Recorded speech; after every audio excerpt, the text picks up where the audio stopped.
Hirap tanggaping di mo na ako kailangan. Sana na may nilabanan mo. Anong nangyari sa tayo hanggang sa huli? Tuluyan bang kakalimutan na? Hello guys! Welcome sa ating bagong video tutorial. Na tuturo natin sa inyo ngayon ay yung super easy version ng kantang Kalimutan Ka ni Skostakli. Okay? So, ito guys yung pinakamadaling chords para sa kanta na ito. Okay? So, yan. So, sa kanta na to guys ay 4 na chords na tatandaan nyo hanggang mag-zero na kayo noon. Okay? So, 4 na chords lang hanggang matapos na yung buong kanta. Okay? So, parinig ko muna sa inyo guys yung kanyang verse para may idea kayo kung natuturo natin ha. So, doon yung manda sa may pilit kung kinakaya. Okay? So, doon yung banda, no? So, paano yon? So, yung mga chords natin, guys, para sa intro at verse ay C. Yan, C. C. So, second string, fourth string ito, fifth string ito. Tapos, papunta kayong A minor. Ang technique niyan, guys, ay ilalagay nyo lang to dito. From C, ilalagay nyo na siya dyan. So, second string ito, third string ito, fourth string na ito. Okay? Tapos, pupunta kayong F. Ayan, so ito lang naman guys yung nag-iisang bar chords, no? Yung F. So, kung hindi nyo kaya guys yung bar chords, pwede naman shortcut natin.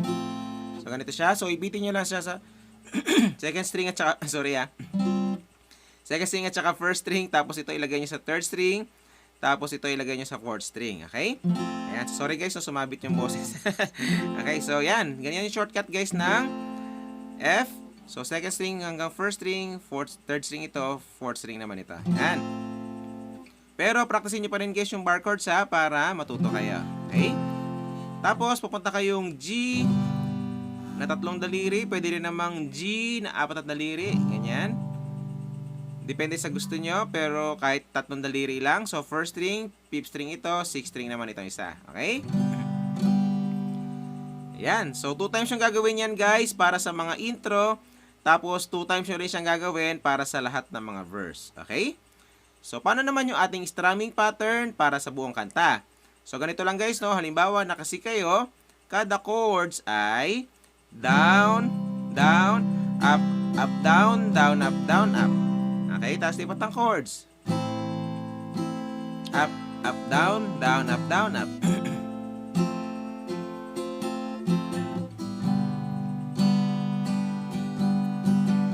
Okay? So, yan. So, ganoon nakadali yung kanyang strumming pattern, no? So, para mas makuha nyo, guys, kanta natin siya, no? So, pwede nyo ako sabayan. So, dito tayo sa pilit kung kinakaya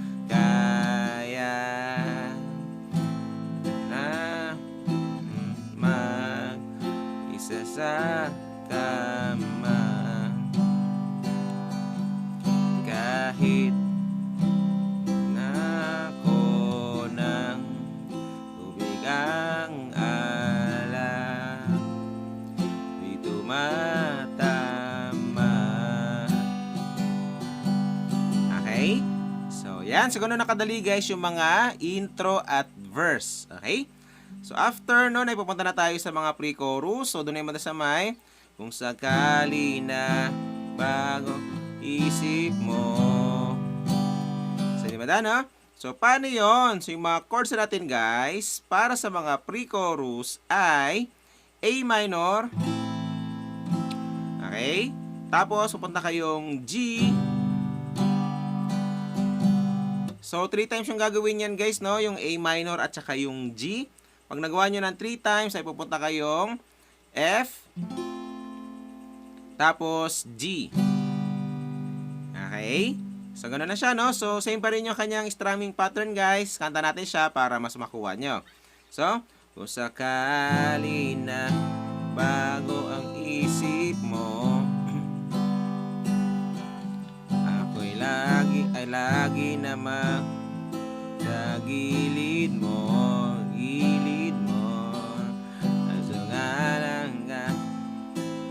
Pilit ko di makita. Oh, yan. So, ganun na kadali guys yung mga pre-chorus. And then after nun, ay pupunta na tayo yung mga chorus. So, doon naman sa may hirap tanggaping di mo na ako kailangan. Sana na may nilab. Oh, so, di ba na, no? So, paano yun? So, yung mga chords na natin, guys, para sa chorus ay C, tapos A minor, and then F, tapos G. Okay, so 2 times nyo lang gagawin yun, guys. Yung mga chords na yan, pag nagawa nyo na 2 times, ay tapos na yung mga chorus. Okay? So, yan. So, same pa rin yung kanyang strumming pattern, guys, ha. Kanta na natin siya para mas makuha nyo. So, hirap tanggaping di mo na ako kailangan. Sana na may nilabanan mo. Ano nangyari sa tayo hanggang sa huli? Tuluyan makakalimutan na. Tapos tuloy yun. Ako pang mawalan pag-asa na mata mo'y silayad ko. Gawin ko pagkukunwari, tila ba nakalimutan na, kalimutan ka. Okay? So, yan. So, ganun lang kadali guys yung mga chorus, no? Yung sa dulo ng chorus guys, diba G? Kalimutan ka. Tapos pupunta kagad kayong C. Verse kagad yun.